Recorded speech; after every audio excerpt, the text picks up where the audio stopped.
Melemahnya nilai tukar rupiah terhadap dolar Amerika Serikat pada awal pekan ini membuat tempat penukaran uang atau money changer di Palembang mulai didatangi masyarakat.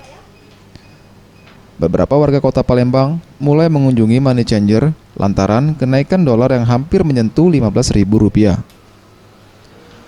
Penukaran uang tersebut mulai ramai sejak hari Senin lalu. Vera, pegawai penukaran uang PT Haji Lanturung mengatakan, mengetahui rupiah melemah, masyarakat tergiur untuk segera menukarkan uang asing. Hal ini dianggap waktu yang paling baik untuk mencari untung dengan mata uang asing.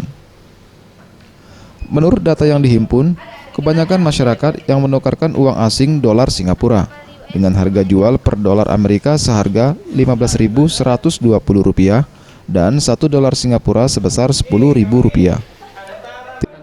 Kalau yang orang yang menukar banyak, tapi yang kebanyakannya itu dolar Singapura. Kalau USD-nya masih stabil-stabil aja sih. Dari naiknya dolar. Dari hari Senin ya kalau nggak salah. Senin. Enggak juga, biasa aja mas. Kayak hari-hari kemarin ada yang masuk kita stop di dalam, kalau ada yang beli kita kasih keluar. Belinya 15.120 sekarang. Untuk jual? Jualnya itu yang dipakai. Tim Liputan Sriwijaya TV.